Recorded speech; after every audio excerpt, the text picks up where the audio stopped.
인권, 평화, 미래를 위한 역사행동 민족문제연구소가 만드는 역사 전문 팟캐스트 내일을 여는 역사 역적 시즌2 진행을 맡은 MC노 노기환입니다.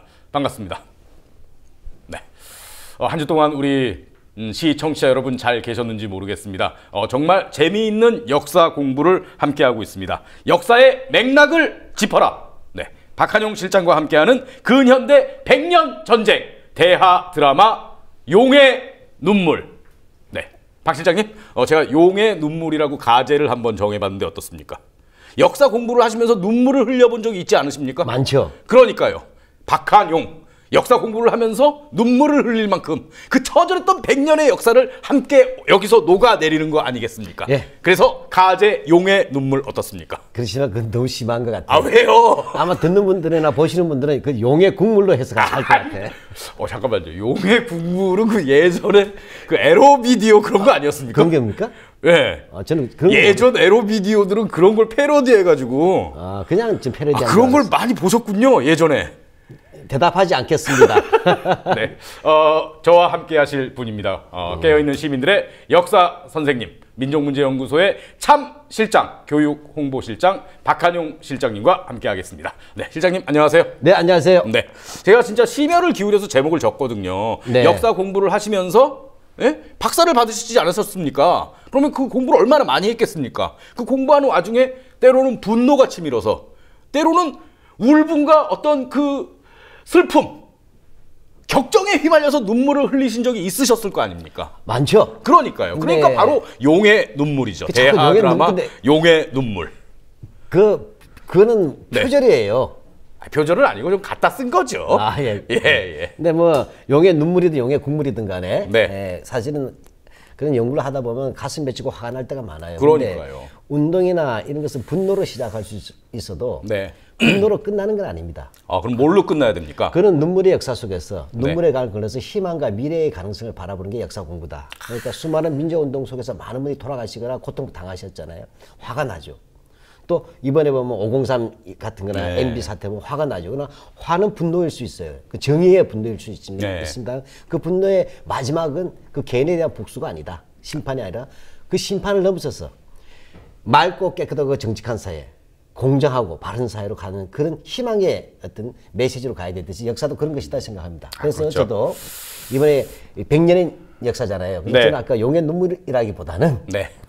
100년 동안의 독립운동가, 100년 동안의 민주화운동이다. 쉽게 말하면 독립운동은 민주화운동은 좀 내부라고 볼 수 있죠. 그다음에 독립운동은 외부라고 볼 수 있죠. 그렇죠. 내우 외환을 극복하는 100년의 역사운동. 그게 다른 말로 일타상피를 와, 역시 대단하십니다. 학생들이 자꾸 딴 데로 가려 그래도 그거를 다시 이렇게 끄집어내서 진도에 맞추는, 갈 때마다 일타상피. 진도에 맞추는 이 노련한 솜씨. 네. 그럼 뭐 용의 눈물은 폐기하겠고요. 앞부분은 어떻습니까? 역사의 맥락을 짚어라. 박한용 실장과 함께하는 근현대 100년 전쟁. 괜찮습니까? 네. 그러면 용의 눈동자가 박수를 치라는 눈동자였어요. 그럼 용의 눈물은 빼고 네. 앞부분으로만 가겠습니다. 네. 네. 하여간 함께 하시면 진짜 우리 근현대사의 맥락을 딱 짚으면서 자기 자신만의 시각을 갖게 되는 그런 어떤 서프라이즈한 경험을 하게 되실 겁니다. 자, 그럼 진도를 나가죠, 선생님. 예, 그러시죠. 저희가 이제 지난 시간에 19세기는 일타 쌍피의 시대고 예. 내우 외환이라는 말로 딱 예. 정리할 수 있다 그러셨잖아요. 내우 외환을 극복하는 것. 다른 말로 하면 예. 반봉건. 내우는 봉건 사회를 없애야 되니까 반봉건. 그다음에 외세가 침투하니까 반외세. 자, 일타상피, 내우 외환, 반봉건, 반외세. 이렇게 가는 것이 하나의 시리즈예요. 네, 개념이 쏙 들어오네요. 네. 그러면 일단 지난 시간에 이제 내우에 대해서 얘기했으니까 예. 오늘은 좀 외환에 대해서 얘기해야 될 텐데 예. 외환 그러니까 또 97년에 외환 위기가 떠오르네요. IMF가 예. 유사하긴 유사해요. 그렇습니까? 다만 이상 그 금융 사태라는 건 무력 사태야. 군대가 들어오니까. 네. 그러니까 국제 금융 자본이 들어온 게 아니라 네. 군함이 들어와 버렸어. 근데 이렇게 보시면 돼요. 자, 한편으로는 그러니까 이게 순서가게 따로따로 나눠진 것이 아니라 대원군 10년 동안에 네. 일타상편이 동시에 들어온 거잖아요. 그렇죠. 쉽게 말하면 똥 누면서 반복해야 되는 시기예요. 네. 한참 죄송한 표현이지만 이제 고스톱판을 돌리고 있는 거 아니에요. 우리식으로 해서 적폐청산, 제조산을 하겠다고 막 치고 있는 거예요. 근데 갑자기 뭐냐면 영국하고 프랑스하고 미국이 들어온 거야. 네. 근데 고스톱 그만. 근데 트럼프 들고들이 이제 포카판으로 바꾸자. 아. 즉 서구식으로 바꾸자. 고스톱 금지. 그다음에 뭐야? 포커 치자. 이게 뭐냐면 이른바 서구화잖아요. 근대화. 그렇죠. 예, 요구하는 거예요. 하면서 근데 이놈들이 뭐냐? 전문 도박꾼이야. 전 세계를 돌아다니면서. 그래서 아프리카 또는 동남아시아, 남아메리카 가서 전부 다 여기서 깽가 다 따가지고 제국주의죠. 예, 바로 하는 깡패들. 바로 제국주의 강도 포카꾼들, 갬블러가 온 거예요. 여기다 좀 있으면 또 뒤에 쫄래쫄래 한 놈이 와. 일본. 그렇죠. 일본 뭐냐? 고스톱도 안 돼. 네. 포커도 안 돼. 600 치자. 600. 예, 일본식 같은. 예. 하나우타. 예. 이렇게 하는 거예요. 이렇게 가는 것. 한마디 하면 이 외환은 바로 프랑스하고 미국이 들어와서 판 뒤집어 엎고 자기 판 포커판을 만들겠다. 그래서 지들이 돈 따겠다 하는 것. 네. 요거 하고 그다음에 나중에 일본이 나도 하면서 600 치자가 들어오는 것. 요 시기가 대원군 시대다. 그러니까 큰 틀에서 보면 그게 외환의 어떤 내용이다 이렇게 볼 수 예. 있는 거겠군요. 교과서에 그 유식하게 나와 있죠. 무슨 교과서에서 이제 저희가 배울 때는 프랑스 같은 경우는 이제 병인양요. 오케이. 네. 그리고 미국은 신미양요. 더블 오케이. 네. 미국이기 때문에 미가 들어간다 이렇게 외웠습니다. 맞아요. 예. 제가 여기까지입니다. 예. 네. 그러니까 이제 이게 어떻게 보면은 대원군의 집권 중후반기의 최대 이슈였겠네요. 그렇죠. 이거는 사실은 내부의 권력 투쟁도 중요하지만 네. 프랑스나 미국 같은 경우는 자칫하면 먹으면 나라가 완전 넘어가는 거잖아요. 국운이 걸려 있다라고 네. 말할 수 있죠. 예, 그러니까 굉장히 쉽지 않았어요. 네. 예, 그래서 이 두 세력이 들어오기 전에 근데 사실은 천주교가 좀 먼저 들어온 거 아니겠습니까? 아닙니까? 맞죠. 예리하세요. 네. 네. 제국주의와 천주교 종교는 뗄 수가 없죠. 선교, 흔히 말해서 선교를 하는데 네. 꼭 오면 선교사가 오고 그다음에 군대가 오잖아요. 네, 이렇게 해서 사실은 이렇게 현재의 그 천주교 신자분이나 개신교 신자분들한테 비난하는 것은 아닙니다만 당연하죠. 역사적으로 봤을 때 제국주의 시대에는 바로 선교사들이 어떠한 선이었다 하더라도 그들의 선교 배후에는 네. 제국주의나 군의 길을 닦는 역할을 했던 것은 분명하다는 것이죠. 그래서 바로 이제 대원군은 뭐냐?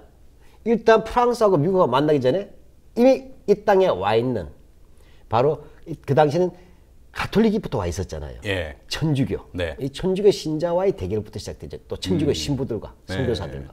근데 교과서에서 배우기는 이제 대원군이 천주교를 박해하고 예. 탄압하고 그러지 않았습니까? 무지하게 사람 죽었죠. 대원군은 왜 이렇게 천주교를 미워했을까요? 애초부터 미워한 건 아니에요. 그렇습니까? 예.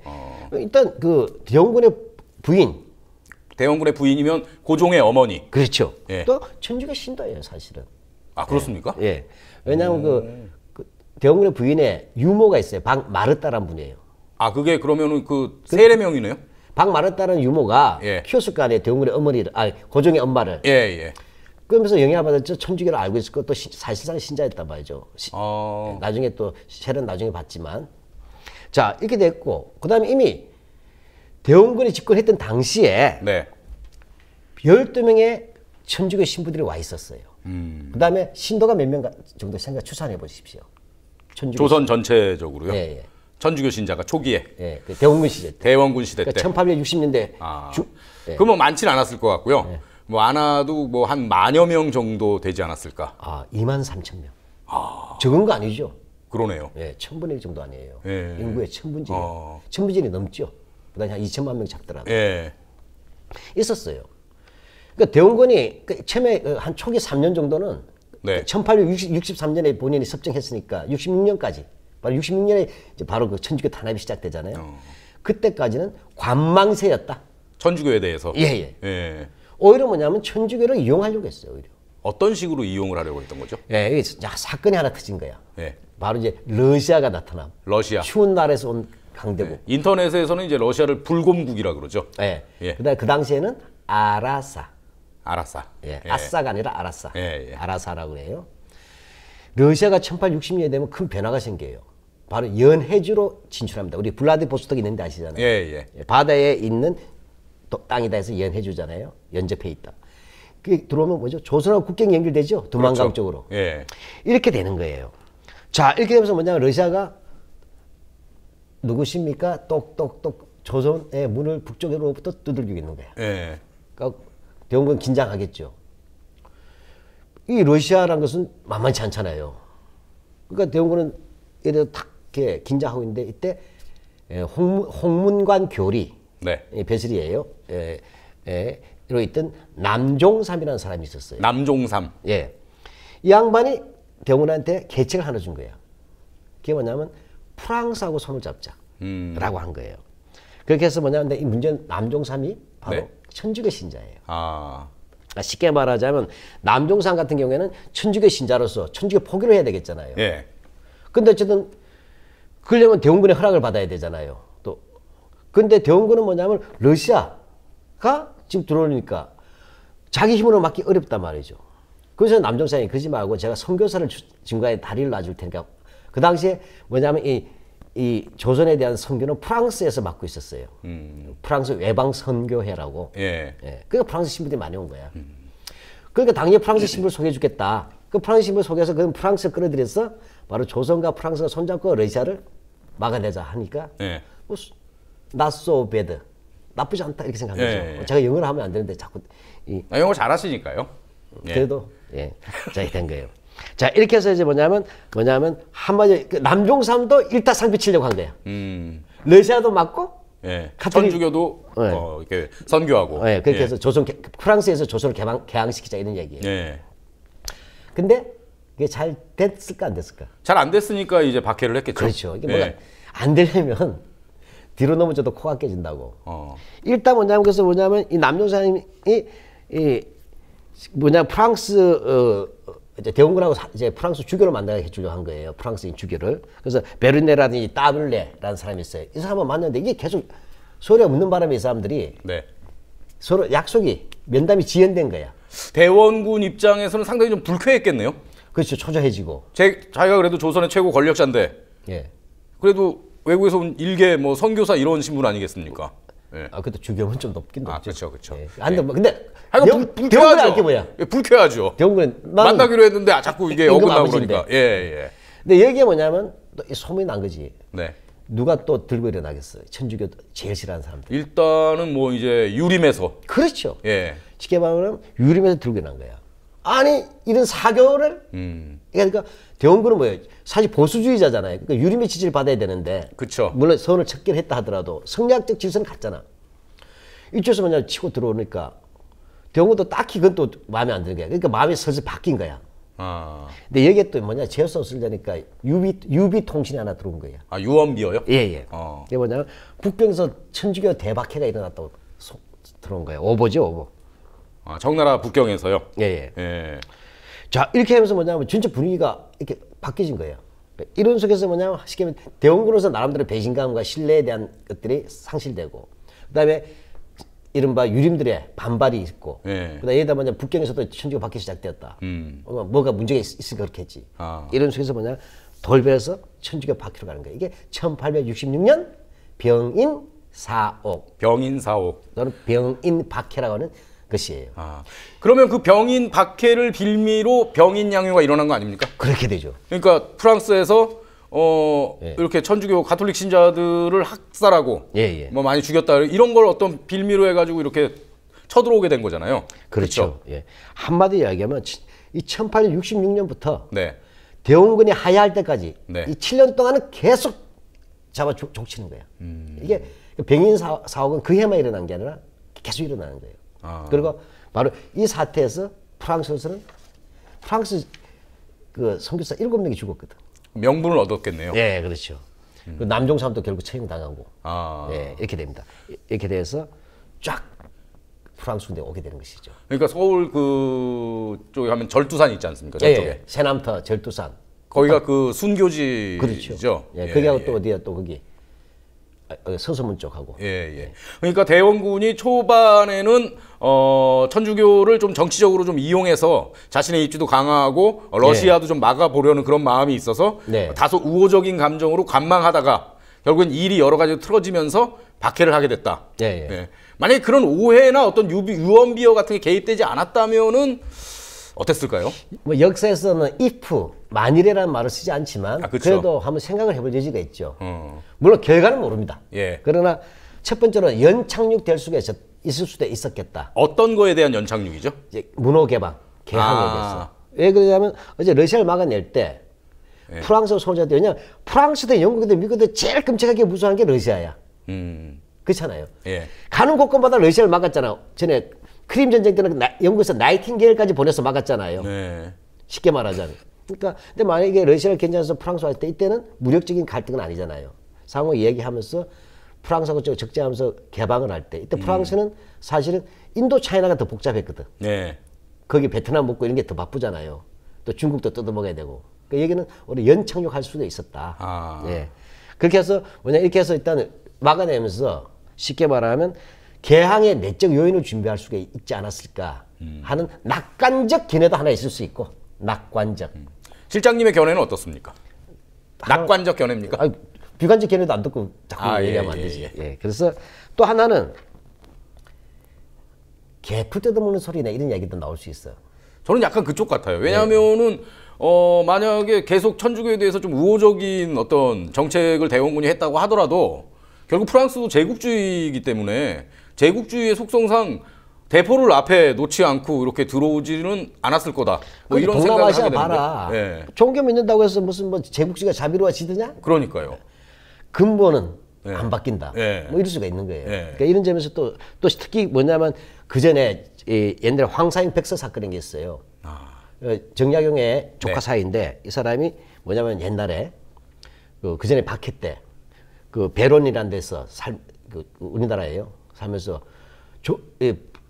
조선은 야만의 나라니까 포교의 자유를 위해서는 군대가 와서 조선을 망해뜨리라. 이런 편지까지 보낸 적이 있었어요. 아, 황사형 백서. 예, 예. 아, 이게 군대를 끌고 와서 조선을 점령하고 조선을 멸망시킨 다음에 포기하라. 이런 사례가 있고 다 기억하잖아, 그거를. 지금 말씀만 들었을 때는 완전 매국적인데요. 그렇죠. 예. 그런 사건이 그런 충격이 아직 있으니까 예. 사실 대원군으로서도 그 연착륙이라는 부분이 쉽지 않았다고 생각할 수도 있는 사람도 있을 거라는 거죠. 하여튼 저는 사실 이 부분에서 정답은 없다고 봅니다. 그러나 어찌됐건 네. 일본의 1876년에 비하자면 좀 나은 조건은 될 수 있었을 것이다. 하고도 천주교에 들어온다는 자체가 뭐 또 하나의 뭐냐 성리학에 대항하면서 예. 또 한편 동학도 살려줬어야지. 이런 다양한 사상들 속에서 미래의 가치들을 끌어안는 게 중요했을 거 아니겠어요. 그리고 적어도 그런 있어 8,000명의 애꿎은 사람은 죽지 않았을 것이고, 예, 그다음에 대외 관계도 일본이 먼저 선점하기는 어려웠을 것이다. 그렇잖아요. 예, 이런 생각도 듭니다. 어찌됐건 그러나 역사는 비정했다. 천주교 박해로 목숨을 잃은 사람이 8천여 명에 예, 달합니까? 예. 적은 숫자 아니죠. 그렇죠. 네. 네. 가장 큰 박해입니다. 어떻게 보면은 대원군의 패착이었다 이렇게도 볼 수가 있겠네요. 이걸 패착이라고 얘기하기는 좀 어렵긴 한데 예, 예. 어쨌든 간에 그 자기 백성 죽인 거 아니에요. 아, 그렇죠. 그러니까 동학교도도 죽였죠. 예. 그죠? 불법화 시켰잖아요. 그다음에 천주교도 서학도 불법화 시켰잖아요. 불법화 시킨 정도 아니라 다 죽였잖아요. 네. 일종의 국가보안법 같아서 성리학이. 다른 사상 용납하지 않는 이런 사상은 경쟁력이 없잖아요. 그렇죠. 그것도 성리학도 게다가 낡았고. 근데 그 당시에 대원군에게 예. 지금의 우리 기준으로 그렇게 어떤 다원주의 같은 거를 요구하는 건 조금 너무 무리가 아닐까 이런 생각도 좀 드는데요. 그러니까 기본적으로 시대적 제약에 있는 인물이었다. 결과적으로는 조선시대 사람이었다. 그렇죠. 네, 그러나 그렇다더라도 아주 이렇게 지금 이제 중국의 사태를 교훈 삼았어야죠. 왜? 근데 이 부분이 또 다른 문제는 그 일본하고 비교하면 또 달라질 수가 있거든. 그러니까 바로 대원군이 있던 시대에 일본은 개항을 갔잖아. 네. 완전 관계가 바뀌잖아요. 이런 점을 봤을 때 내가 볼 때는 그러니까 성리학이라는 거나 기존 질서를 좀 가지지 않더라도 정치 잘하면 대원군 쫓겨나겠어요? 그렇죠. 뭐 바로 대통령제 갔겠냐고. 아니잖아요. 어떻게 한 것은 좀 활용을 잘해가지고 적어도 식민지는 아니자 그때는 러시아를 막자고 하는 것은 예. 프랑스로서도 자기가 필요한 거니까 조선을 먹자는 것보다는 좀 약간의 기득권을 가지려고 싶은 했지만 좀 달랐겠죠. 그럼 네. 그 속에서 우리는 뭐냐면 뽑아 먹어야지. 차도지게. 네, 차도지게. 예, 하면서 개항의 내적 요인이나 근대의 내부적 요인을 가져오고 그다음에 새로운 사상들을 가져오면서 좀 더 네. 예, 탄력적으로 변화의 영원한 모멘트를 줬어야 된다. 그런 것입니다. 그런 이제 아쉬움이 있는 거죠. 네. 젠장 모멘트 대신에 총칼이 온 거예요, 군함이.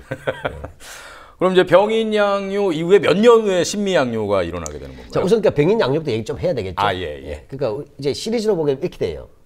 이제 들으시는 분들은 보면 연도가 어디쯤 가고 있을까 헷갈리잖아요. 지금 현재 우리는 1860년대를 지나고 있습니다. 예, 2018년이 아닙니다. 네. 자, 그러니까 1866년에 63년에 대원군이 섭정을 해. 네. 고종 주기와 함께. 섭정이 이제 집권을 한다는 얘기죠. 그 대신 정치하는 거죠. 예, 고종 대신. 그러니까 실질적으로 집권을 하는 거 아닙니까? 그렇죠. 예. 예. 그래서 3년 뒤 1866년에 바로 병인 사호, 병인 박해가 있고, 그 다음에 바로 그해 병인 양요가 일어나는 거죠.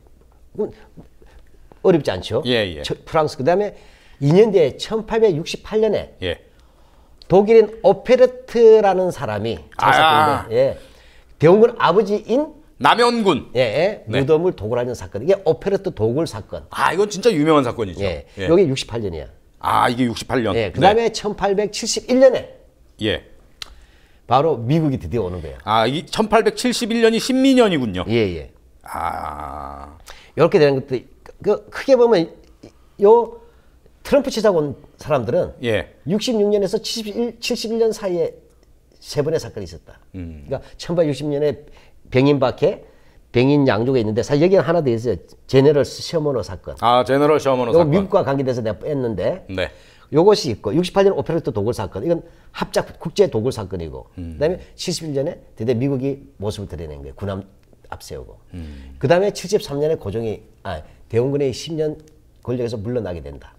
요런 맥락에서 오늘 이야기를 들으시면 되는 겁니다. 그렇군요. 666871. 네. 예. 역사 공부를 잘하기 위해서는 일정 정도의 암기가 필요합니까? 연도 같은 건?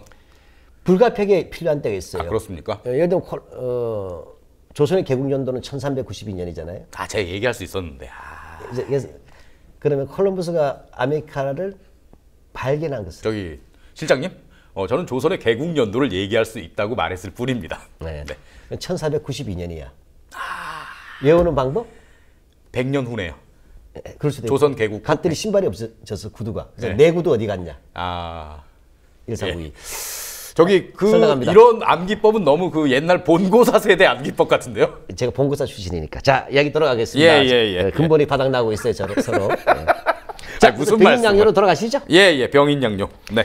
자, 한마디 하면 이제 이 프랑스는 명분이 뭐겠어? 쳐들어올 명분이. 일단은 자국의 선교사들이 살해당했잖아요. 7명, 그죠? 예. 미국도 좀 자주 그런 거 하잖아요. 뭐, 선교사나 그렇죠. 외교관 주고돼서 가잖아요. 예. 그러니까 바로 이제 1866년에 극동 함대가 오는 거야. 로즈, 장미, 이름이 예. 장미인데 예. 대포를 입에 문 장미야. 예.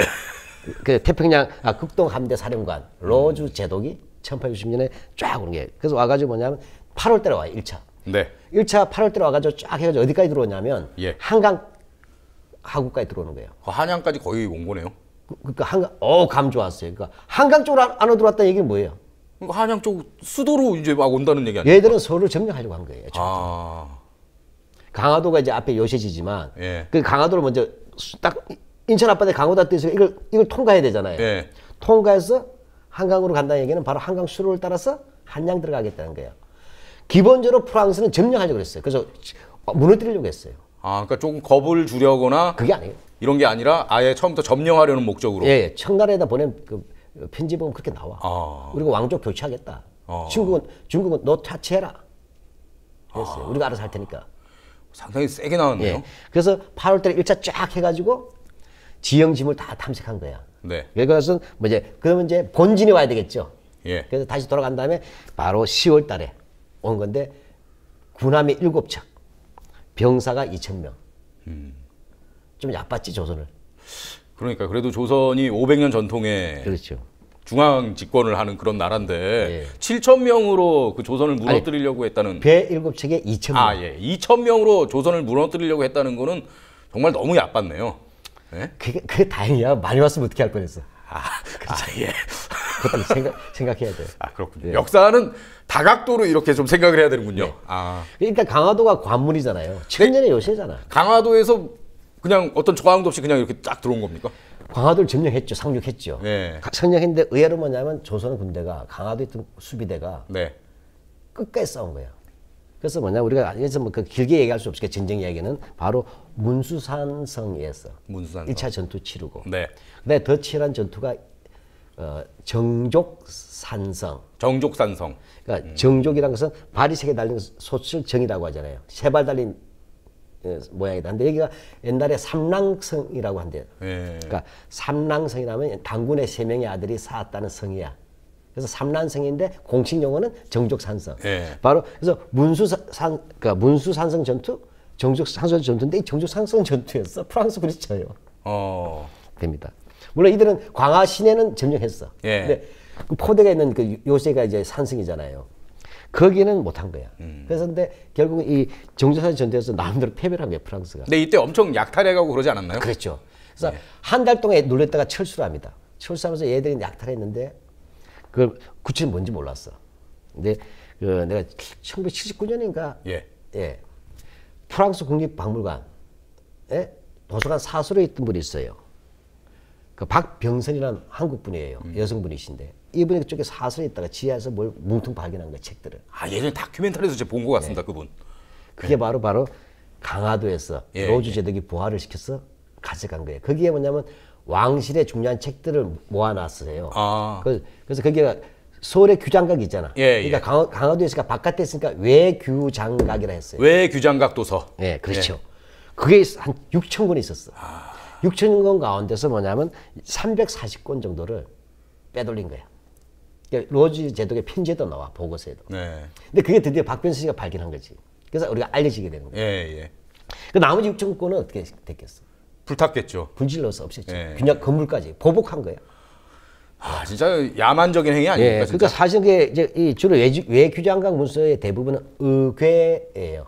그러니까 쉽게 말하면 요즘 국가나 왕실의 의식에 따른 절차들을 글과 그림으로 만든 굉장히 중요한 사료들이잖아요. 예. 이것들이고 그다음 귀한 게 많았을 거 아니에요. 그 많은 것 가운데 340권 가지고 나머지 5,640권은 다 합쳐 소각된 거예요. 그게 이렇게 하면서 문화재 약탈이 시작된 거죠. 그러니까 문화의 나라라고 하는 그런 프랑스가 이런 야만의 역사가 있는 겁니다. 유럽의 문화라고 하는 것은 제국주의 약탈 속에 이루어진 거예요. 그러니까요. 루브르 박물관, 예. 또 대형 박물관, 예. 뭐 전부 다 뭐예요? 그냥 가져온 거죠, 뭐 약탈해서. 그렇죠. 뭐 이집트 거라든지 예. 제국주의 침략사를 전시했다고 봐도 돼요. 물론 모든 게 다 그렇게 뭐 봐서는 안 되겠지만 예. 그런 역사도 같이 봐줘야죠. 그렇습니다. 네. 그래서 한강까지 왔습니다. 그 다음에 어떻게 됐습니까? 그러니까 이제 정족상 그건 1차에서 한강까지 시찰하고 온 다음에 예. 강화도에서 그냥 싸움이 난 거야. 아, 제가 잠깐 화가 나가지고 그것도 예. 까먹었네요. 이성을 상실하셨어요. 아, 예. 죄송합니다. 그 외규장각 문서 때문에 열받으신 거예요. 예. 그렇게 해서 이따가 철수하면서 이렇게 하면서 물리치게 된다. 네. 이게 바로 병인양요. 그러니까 1866년이 범띠해야. 네. 병인년이에요. 서양 양이잖아. 예. 요 소동을 일으킬 요자예요. 병인양요. 예. 그래서 쉽게 포크 한번 치러 왔다가 쫓겨난 거예요. 일단은 어찌됐건 조선이 승리했으니까 예. 대원군은 좀 자신감을 얻었겠네요. 그렇죠. 우리 이길 수 있다. 이겼다 한 거야. 예. 그러니까 이제 대원군은 우리 그냥 막을 수도 있는 거네. 근대화 안 하고도 이런 생각이 들었을 거 아니야. 우리 군사 강국이네 막 이런 생각을 했을까요? 그럴 수도 있죠. 예. 야, 그런 것도 있었죠. 예. 근데 이게 이제 또 이제 우리가 보면 알겠지만 제네럴 셔머너 사건이 또 터지는 거야. 예. 바로 그 사이에 사실 어떻게 보면 백인장류 직전이죠. 네. 같은 해인데 이게 무대가 평양이야. 평양 대동강으로 오지 않았습니까? 예. 제네럴 셔머너 사건을 많이 들었을 거예요. 그 배는 군함이 아니라 상선이죠. 예. 상선에도 절반의 선원들은 거칠고 터프 가이들이죠. 예. 이 제네럴 셔머너가 1860년 7월 달에 어디로 왔냐면 쭉 대동강 물길 따서 평양까지 들어와 버린 거예요. 네. 부병로 있고 한데 들어왔어요. 그 당시에 서양배를 이양선이라고 했어. 모양이 다르게 생겼다. 그렇죠. 예. 그렇죠. 이상한 모양이다. 처음 보는 모양이다. 예. 형태가 다르다. 이렇게 됐어요. 딱 왔어요. 그래서 뭐 달라고 했을 거 아니에요. 근데 일단 뭐냐면 거기 딱 가서 눌러 앉았단 말이에요. 그럼 네. 사실은 남의 나라 배가 왔으면 허락도 안 받고 들어온 거 아니에요. 그렇죠. 정박하게 있으면 네. 그것도 강 한가운데. 네. 그러니까 당연히 뭐냐 그때 평안도 관찰사가 누구였어요? 네. 박규 마지막 글자라도 맞춰야지. 선! 땡. 박규수. 아, 시옷은 맞췄습니다. 아우. 초성을 이게 대단한 겁니다. 이게 기억부터 희읍까지 우리가 초성이 있는데 그 시옷을 맞춘 거 아닙니까, 선생님? 대단. 예? 9분의 7을 맞췄어요. 9분의 6을 넘었었어요. 창피하네요, 진짜. 저기 돌발 질문은 좀 안 하시면 안 됩니다. 박규수가 예. 누구의 손자냐면 예. 박지원의 손자예요. 아, 그렇습니까? 연암 박지원의. 열하일기에. 예. 아. 이 박규수가 뭐냐면 이제 이현익이라는 사람을 보낸 거야. 그래서 니들 가라면서 물과 식량을 주고. 예. 왜냐면 우리나라는 그 쉽게 말하면 쇄국 정책이지만 네. 그때 죽이는 건 아니에요. 그러니까 굉장히 인도적으로 되어 있네요. 그렇죠. 국제법을 몰라도 국제법 알았어. 예. 오면 먹을 거 주고 돌아가 고향 앞으로 이런 정도는 했어요. 예. 또 또 시비거리 안 삼으려고. 근데 눌러 앉은 거야 이놈들이 더 행패 피우고. 그다음 이현익을 잡아다가 이러면 포로를 만들어서 집어쳐놓고. 근데 총을 빵 쏘고 해서 겁준 거야 이현익한테. 배은망덕하네요. 그러니까 열받잖아요. 예. 당연히 열받죠. 예. 진짜 야만인이잖아. 예. 그렇게 된다. 게다가 또 소문이 하나 더 나는 게 얘들이 여기 왜 왔을까? 평양 고구려 수도잖아 옛날에. 왕릉의 도굴 같은 거 하겠다. 조상무덤들. 왜 금은 보아들 많이 있다고 생각됐으니까. 아, 그런 목적으로 온 겁니까?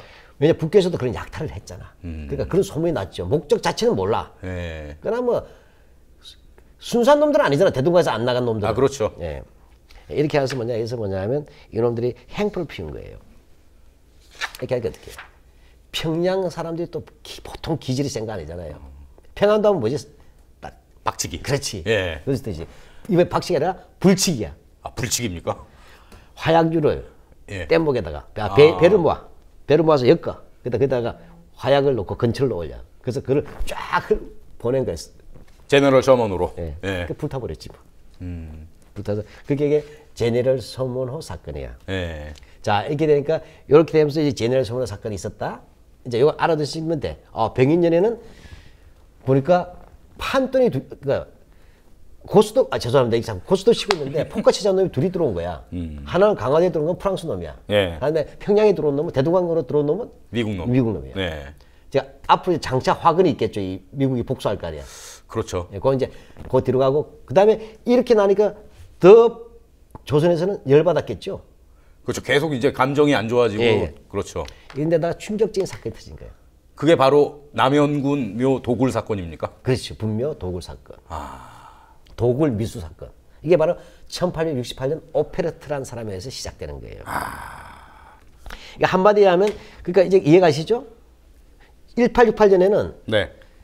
더 열받은 사건이 오페르트 이건 이렇게 돼. 한마디로 하면 교과서에 보통 흔히 얘기할 때는 상해에 있었던 독일인 상인 오페르트라는 사람이 그 전에 두 번이나 뭐냐면 이제 그 브로커예요. 미국이나 이런 다른 나라들을 조선에다가 이렇게 연결해 가지고 개항시키고 무역을 시키려다가 그것이 다시 안 된 거 아니에요. 네. 안 돼서 상해했다가 이 오페르트가 남영균의 묘를 파가지고 그 시신을 인질로 삼아서 개항을 요구하려고 했다 이렇게 되잖아요. 아버지 시체 잡고 있으면 대원군인들 어쩌겠느냐. 효도가 강한 나라인데. 근데 진짜 발상 자체가 네. 폐륜적이네요, 정말로. 예, 근데 문제는 이게 독일이 한 게 아니고 네. 국제 도굴단 사건이야. 아, 그렇습니까? 예. 바로 이 오페레터 도굴 사건은 이 독일인 오페레터만이 아니고 예. 미국, 유럽인, 필리핀인 예. 하다못해. 근데 중국서는 온갖 잡놈들이 다 모인 국제 도굴단 140명이 그렇게나 인원이 많습니까? 한 국제범죄야. 알리바바와 40년 도적이 아니고 오페레터와 140놈의 잡놈. 완전 도굴 사건이야. 다국적이네요. 예. 근데 저 갑자기 궁금한 게 생겼는데 예. 오페르타 독일 사람 아닙니까? 예. 그리고 다 다국적이니까 예. 뭐 중국 선언이 있다고 해도 네. 그 남현군의 묘가 어디에 있는지 예. 그걸 어떻게 알고 그렇게 도굴을 하죠? 시신을 인질로 삼자에서 발상도 못할 거야, 그죠? 그렇죠. 예. 예. 이게 그래서 보면 이제 이 영화 한 편을 생각하시면 돼. 영화라고 생각해. 예. 자, 이런 영화를 만든다면 뭐죠? 제작사가 있어야 되죠. 예. 돈 되는 놈. 예. 이게 바로 미국 놈이야. 젠킨스. 이때 미국 놈 해도 돼. 아. 젠킨스라는 사람이 자금책이야. 젠킨스. 예. 왜 젠킨스 배우는 미국에 있는 거야. 예. 그러니까 미국이 돈을 대는 거야. 그래서 젠킨스라는 사람이 자금책이고 이렇게 해서 오페를 시켜서 예. 돈 줄 테니까 우리 미국하고 조선하고 통상하도록 네가 한번 해봐. 일본식 표현하면 쇼부 쳐봐 이렇게 되는 거예요. 예. 되는 거예요. 자 이렇게 됩니다. 그럼 여기서 뭐냐면 주연 배우가 있잖아. 예. 감독 겸 주연. 오페르타 아닙니까? 오페레트죠. 예. 그러니까 이놈이 이제 실제 지가 하는 거야. 그 지가 다 또 캐스팅 다 하고. 아. 그때 뭐냐 여기에 공범이 있어.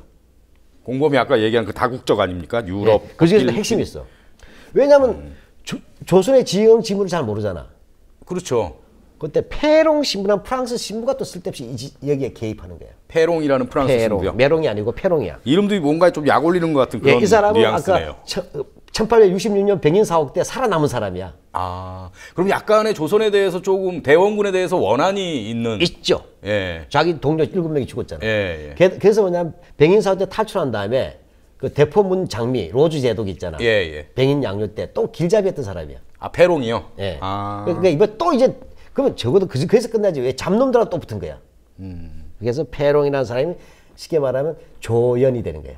근데 젠킨스, 오페르트, 페롱 다 외국인이기 때문에 제가 궁금했던 건 남영군 묘가 어디 있는지도 잘 모를 거고 조선 지리에 대해서도 잘 모를 것 같은데 이게 그 누구겠어? 가능하지?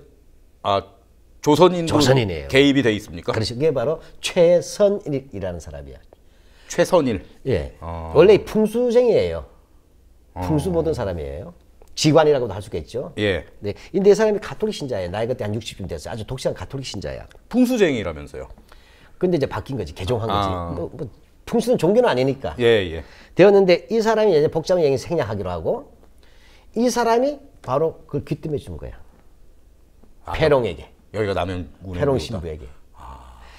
덕산에 예. 덕산에 있는 남윤군의 묘가 있는데 예.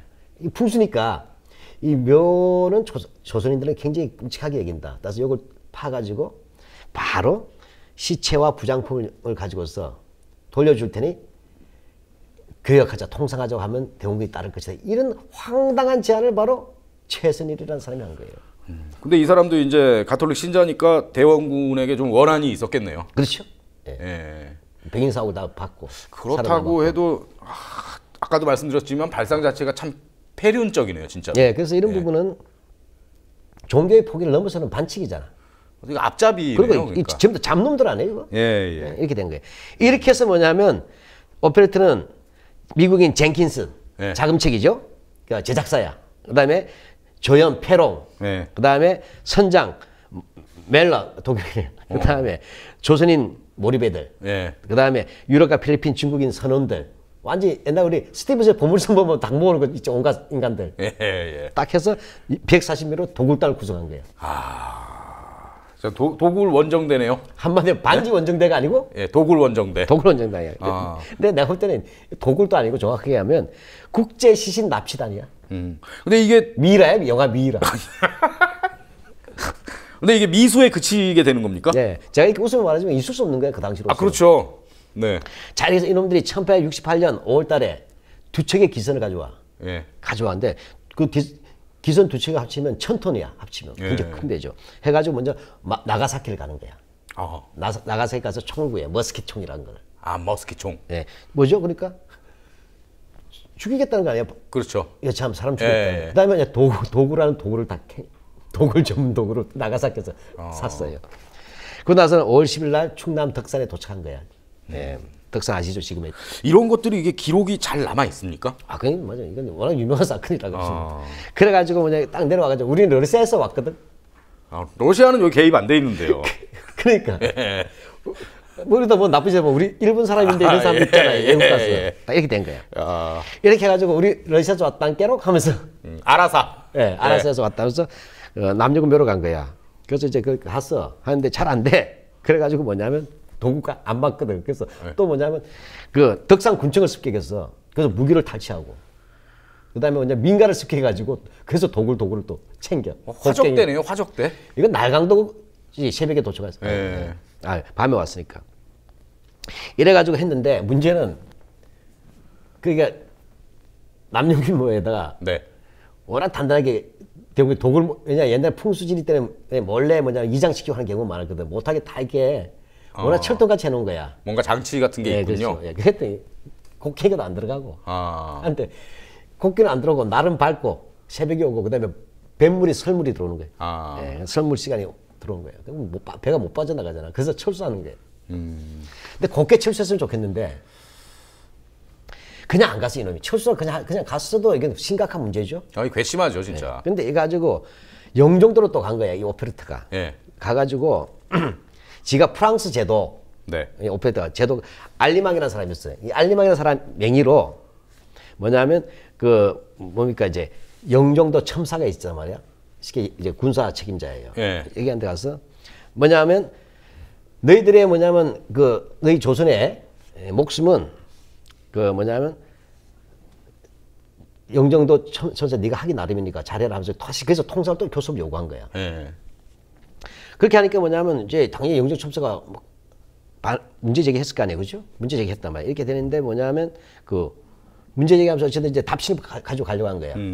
근데 그 사이에 배에서 내려버린 거예요, 오페레트 일당이. 예. 또 내려가지고 영종도에 내려가지고 그다음 뭡니까? 그래서 또 총칼로 위협하면서 또 약탈한 거야. 그러니까 영종 첨사가 화가 나가지고 싸워가지고 이제 오페레트 부하 2명 죽여버리죠. 그러니까 1차 도굴 미수 사건, 2차 분풀이 사건. 강도 때네요, 정말로. 예. 이렇게 되는 것들이 바로 오페레트 도굴 사건. 이렇게 되니까 어떻게 대원군으로서도 요즘 말에 더 빡치겠죠. 예. 대원군만이 아니라 뭐 조선 백성은 다 아주 화가 났겠죠. 그렇죠. 정말로. 우리나라의 조선 숭배는 예. 엄청나잖아요. 그래서 이 그리피스라는 사람이 있어요. 은제 나라 예. 코리아라는 거 있잖아요. 썼던 The Hermination Korea. 예. 썼던 이 양반이 이게 세계적인 창피한 사건이다. 이렇게 하면서 뭐냐 유럽인 야만이 있는 걸 스스로 드러냈다는 식으로 썼어요. 그리고 바로 대원군을 지지하는 분위기가 커질 수 있죠. 조상들을 그렇죠. 이거 도굴하려고 하는 게 있을 수 없는 거죠. 예, 예. 이렇게 된, 이런 분위기 속에서 이제 된 거예요. 자, 그런 속에서 뭐냐? 그렇거나 말거나 1871년에 온 거죠. 뭐죠? 누가 신민연이죠. 신미양요. 네, 그러니까 네. 미국이. 예, 양떼에 미국이 양 타고 온 거야. 예. 정확히 배 타고 온 거예요. 예. 뭐 때문에 왔을까요? 핑계는? 제너럴 셔먼호에 대한 책임 문제. 예, 예. 그죠. 그래서 로저스 아시아 함대 사령관이 왔어요. 그 1870년 사화인데 이들은 짝에서 보면 강화도 보면 그 왜 인천하고 그 경기도 있잖아요. 거기서 예. 좁은 물길이 있죠. 손돌목인가 있잖아요. 예. 쫙 해서 올라가는데 보면 거기마다 지인이 있어. 대포대가 있어. 이 포대를 하나씩 다 파괴하고 하는 거예요.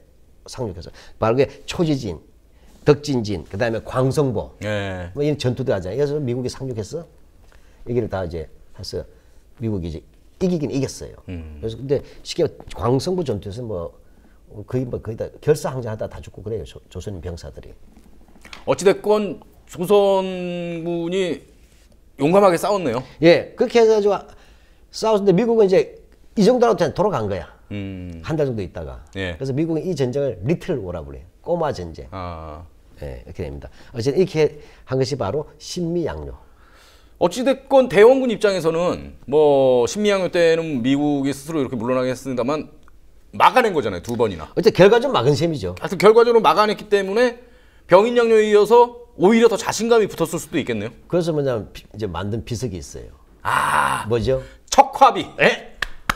예. 네, 척합이. 척화비. 자, 내용이 뭐냐면 양이 침범, 비전 즉 주화, 주화매국, 그다음에 개화 만년 자손 이렇게 돼 있어요. 뭐냐면 양이 서양 오랑캐가 침범하는데 네. 비전 즉화라. 싸우지 않고. 싸우지 않는다는 것은 곧 화해하자는 것인데 그러면 주화는 네. 화해를 주장하는 것은 매국이다. 이렇게 하면서 우리 자손 만대에다가 경고한다는 비를 곳곳마다 세운 게 척합비가 되는 겁니다. 그래서 신민년에 서서 네. 병인년에 서서 신민년에 세웠다. 하는 거다. 그러니까 뭐죠? 한마디로 하면 승전비라고 할 수도 있고 그다음에 출입 금지 표지. 예. 어떤 사람들은 그 척화비가 예. 대원군 정책의 실패를 상징하는 거다 뭐 이렇게 얘기하는 사람들도 있던데 우리 실장님은 어떻게 보십니까? 자, 이 부분이 이제 어려운 문제죠. 아까도 얘기했지만 당연히 물리쳐야 되는 건 맞습니다만. 그렇죠. 근데 이제 문제는 그 물리칠 힘을 어떻게 키우냐잖아. 앞으로 또 예. 쳐들어올 수 있잖아요. 다음에 그렇죠. 훨씬 프랑스나 미국보다 힘이 약했던 일본이 들어왔는데 우리 못 막았잖아. 예. 그 생각해보자면 그럼 이 시기에 지금 71년이잖아요. 5년 뒤에 일본이 들어와. 76년에. 그렇죠. 네. 그럼 어쨌든 급한 대로 막았다는 이 속에서 뭐냐면 뭔가 대비를 해야 되잖아. 근데 아까 경복궁 중건에 돈 다 쓰고 있잖아요. 경복궁 중건. 예. 그다음에 그 동학이나 천주를 네. 탄압한 것은 뭐 1, 2년 있다 하더라도 이러면서 사상적인 낡은 성리학적 질서 그대로 유지하고 왕권 강으로 가면서는 되면 안 되죠. 여기에다 뭐냐 예를 들면 이런 거야. 갑옷을 만들어야 되겠다. 그런데 갑옷을 만드는데 아니다 소문 난 거야. 방탄복을 만들었어. 방탄복. 아, 그것도 옛날에 사극에서 본 것 같습니다. 그게 지금 그 서양 기술하고 비교하면 안 되잖아요. 예, 예. 또 제너럴 셔먼호 그 당시 66년에 예. 불tel 때 그 남은 거 다시 뭐냐면 다시 또 뭐냐면 그 해가지고 다시 또 그 배를 개조해가지고 예. 뭐냐면- 사용하려고 했습니까? 예, 예. 남도 했는데 되지가 않는 거야. 왜? 배가 불탄 것을 다시 재조립한다고? 우리 기술이면은 그 어떤 그 설계 같은 걸 이렇게 가능하지 않았을까요, 그때? 똥으로 산 것을 다시 입으로 먹는다고 밥 됩니까? 그 근대적인 과학 기술이 있어야 되잖아요. 아, 그렇죠. 예, 쉽게 말해 제가 표현이 좀 죄송합니다. 제 생각으로는 그래도 1592년에 거북선도 만든 나라가 조선인데 근데 그 엔진이 없잖아요. 세계 그렇죠. 그 노가다잖아요. 예, 지금. 예, 당대는 다 노가다 시대니까. 예, 예. 그렇지만 지금은 뭐예요? 증기 중기 기술이잖아요. 예, 중기 증기기관이니까. 기술에 대한 예, 그래서 그렇죠. 터빈에 올려놔야 되니까 결과적으로는 그러니까 그의 부국 강병이라고 하는 부분은 그런 부분에서는 막아낼 수가 없었던 것이죠. 이런 점에서 좀 이렇게 자신감을 심어줄지 몰라도 네. 비극적 자신감이었다. 그래도 대원군의 어떤 개혁 정책 같은 거는 좀 높이 평가할 만한 부분이 있지 않나요? 이제 평가를 해봐야 되겠죠. 예. 예, 그래서 제가 볼 때는 그 대원군을 뭐라고 불러야 되느냐 역사학적에서 논쟁이 커요. 아, 그렇습니까? 예, 예. 흥선 대원군 아닙니까? 예. 그러니까 대원군이 임금의 아버지를 얘기하는 거잖아요. 대원군에 대한 평가를 뭐라고 부르냐 했더니 이름을 부르는 게 아니고 아, 지금 저는 그렇게 들었는데. 제가 발음이 나빠서 그래요. 아, 죄송합니다. 아니, 내가 나쁜 거죠. 예. 그럼 우리가 놓고 한번 판단해 보세요. 예. 잘한 게 있어 우선. 네. 세도 정치 없앴잖아. 그렇죠. 예. 인재 고루 등용했잖아요. 네. 근데 서원 철폐했잖아요. 예. 양반에게 세금도 물렸잖아요. 예. 잘했죠. 그러니까 내정 개혁은 잘한 것 같은데요. 근데 세도 정치 없앴지만 또 자기는 또 자기 족친들 올렸잖아. 아, 근데 현실 정치에서는 그건 좀 일정 그래서- 정도 그래서- 인정해야 될 부분이 있는 거 아니겠습니까? 예. 그래서 그거는 또 우리가 또 좀 양보할 수가 있어. 예. 근데 경복궁 중거는 어떻게 돼? 저는 제가 지난 시간에도 얘기했습니다만 예. 말이죠, 실장님. 네. 그 임진년에 탔던 그 궁전이 수백 년 지나서도 그대로 있는 걸 보는 흉하다. 뭐 그럴 수 있어요. 저는. 근데 어떤 나라의 랜드마크 같은 건데. 근데 문제는 예. 아까 영조 정조는 창덕 없이도 잘하지 않았느냐. 지금은 그 우선순위에서 밀렸어야 된다. 아, 그렇죠. 네. 라는 것이죠. 그거 결국에 그래서 민심이 떴잖아요. 온갖 그 세금들 부과하거나 잡채를 만들어내고 예, 예. 통양세 이런 거 막 내고 하니까. 명백한 실책이네요. 예, 예. 그런 면에서는 우리가 지금 경복궁 할 때나 조상의 슬기만 보면 안 되고 그런 문제도 함께 봐야 돼. 네, 그렇게 됩니다. 그다음에 그다음에 동학이나 천주교 탄압 잘한 거예요, 못한 거예요. 그것도 실책이죠. 예. 예. 어떻게 보면 새로운 사상을 용인하지 않고 낡은 성리학 독단주의에 흘렀잖아요. 지금 대한민국도 후퇴된 게 대한민국은 반공주의가 최고라고 하고 어떤 기독교는 반공이 기독교인 줄 아는 사람도 있잖아. 예. 이상한 기독교들은. 그러면 발전의 가능성이 없잖아요. 그렇죠. 예. 세국 전체 반회에서는 성공했어. 그렇죠. 일단 이제 근데 그것은 미풍이야. 앞으로 태풍이 몰아칠 거 아니야. 그러면 미풍을 막았을 때 태풍에 대한 대비를 해야 된다는 거죠. 그걸 예측하기가 힘들지 않았을까요? 그 그러니까, 당시에? 예. 근데 근대에서 부국 강병책이라는 것이 결국 네. 근대 기술을 받아야 되는데 적극적으로 안 받고는 안 되잖아. 기술 노하우를 어디서 배워? 이게 안 됐다. 결과적으로 그리고 큰 틀에서 보면 조선 왕조의 부흥이었잖아요. 아, 그렇죠. 예. 쉽게 말하면 일타쌍끌치긴 쳤는데 네. 반봉건이 아니고 이거 뭐예요? 쉽게 말하면 초가집을 네. 바꿔야 되는데 예. 귀하초로 바꿔야 되는데 네. 초가가 너무 집단이 너무 낡아돼서 새 집단을 올렸을 뿐이지 귀하로 바꾼 건 아니다. 기둥은 목재로 돌로 바꿔야 되는데 나무가 썩었다 그러면 또 옛날 선상 가서 또 나무 하나 베가지고 넣은 거야. 석조 건물을 지어야 되는데 그렇죠. 계속 목조 건물 지을 생각만 했군요. 예, 예. 그 옛날 지구에서 못 벗어난 거다. 예. 그래서 복고적인 게 있다. 반회에서는 남들 했지만 그것은 그러나 미래에 대한 대비는 없었다는 것이죠. 예, 그렇게 돼서 그러다 보니까 어떤 사람은 네. 이 대원군을 네. 복고주의자다. 복고주의자. 디스한 거죠. 디스한 거야. 이게 뭐 완전히 옛날 간 사람 아니냐. 어. 또 어떤 사람은 뭔 소리야? 그 경복궁 할 때 그래도 나름대로 굉장히 물자도 아끼고 민폐도 덜 끼치고 했구만. 디테일까지 한번 보자 이렇게 하면서 개혁주의자다 그래도 시대적 한계가 있었을 뿐이다. 라고 했고. 저도 좀 그쪽에 생각이 가깝습니다. 근데 뭐 최근 견해는 네. 개혁적인 건 맞지만 그 근본적인 방향은 절충론인데 근본적인 방향은 미래를 향하지 않고 위대했던 조선의 과거로 가 있었다. 그래서 좀 개혁적 보수주의다. 이렇게 해요. 그래서 저는 이 부분은 참 하나 의견은 있지만 우리 시청자나 청취자분들이 여러분 자신이 한번 판단해 보시라. 역사는 제가 정답을 주는 게 아니라 때로는 그래도 선생님의 견해를 조금 얘기해 주시면 도움이 되지 않을까요? 저는 소개만 해드려도 될 것 같습니다.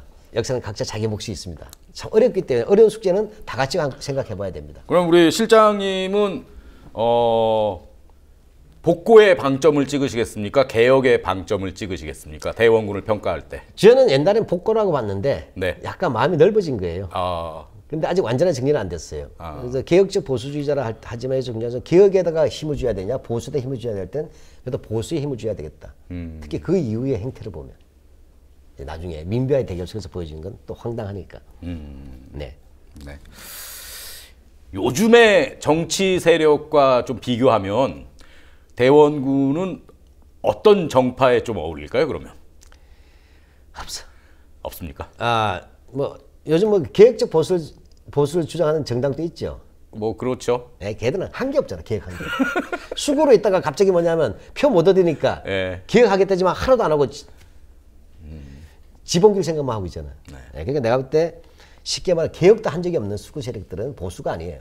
그러니까 한국에서 적어도 뭐냐 보수라고 자처했던 정당들은 그냥 수구야. 쉽게 말하면 서원 철폐 대상이야. 네. 제가 볼 때는 그런 정도지. 대원군은 훨씬 나은 사람이야. 대원군은 적어도 개인적으로 뭐 축제를 했다거나 그런 건 없었죠. 뭐 그런 게 있긴 있었죠. 근데 있었습니까? 그냥 그 자체가 이제 본질적으로 갈 시대는 아니었다고 보여지는 것이고. 네. 근데 결과적으로 어떻게 될 것 같아? 심지어 성공한 것 같아요. 그러니까 뭐 신년에 실장님께서 성공했는가. 어떤 평가 기준 뭐 이렇게 쭉 얘기를 해주셨는데 저는 상당히 뭐라 그럴까요? 약간의 좀 그냥 연민 같은 게 많이 느껴져요. 연민이 있죠. 예, 그러니까 좀 제가 생각했던 대원군의 이미지는 좀 꼬장꼬장한 했죠. 영감님이 정말 뭔가 무너져가는 걸 제대로 다시 세워보려고 했지만 자신이 생각하는 거에 갇혀가지고 그런 한계가 있어서 결국은 좌절됐던. 그렇죠. 내가 볼 때는 대원군은 태종 같은 그런 기질이 있는 사람이에요. 제가 볼 때. 근데 시대를 좀 잘못 탔어. 너무 내리막길 와 있는 거야. 급한 길에. 네. 또 왕도 아니었고. 그러니까 쉽게 말하자면 뭐냐. 그 대원군은 어찌됐건 점수 못 났잖아. 그렇죠? 10년 만에 쫓겨났죠. 열판 돌리다가 쫓겨났잖아요. 그것도 며느리한테. 예. 났단 말이지. 그게 해서 실명에 쫓겨나 버린 거예요. 숙명의 라이벌이 이제 등장을 거죠. 하는데 그건 다음 시간에 그렇죠. 할까요? 그래서 대원군은 이렇게 나름대로 열판을 돌렸는데 끝내 점수 못 냈어. 다른 듯 하다 보면 누가 그러니까요. 가져가고. 그래서 저는 그 판에서 쫓겨난 대원군이 왠지 눈물을 흘렸을 것 같습니다. 그래서 이렇게 어째 10년인데 10년 동안 옆에서 대기 탄 애들이 있잖아. 그게 고종하고 민비잖아. 그렇죠. 그 다음 주에 그들이 이제 이제 갈아타는 겁니다. 네. 그래서 다음 주는 그걸로 하겠습니다. 네. 오늘도 정말 대하 드라마 용의 눈물 재밌게 진짜 들었습니다. 그러셨나요? 네. 역사의 맥락을 짚어라. 네, 우리 박한용 실장님이 콕콕 찍어주는 역사의 맥락. 다음 주도 기대해 주시기 바랍니다. 네. 자, 그러면 다음 주에 더 알찬 내용으로 우리 시청자 여러분을 찾아뵙겠습니다. 고맙습니다. 네, 고맙습니다.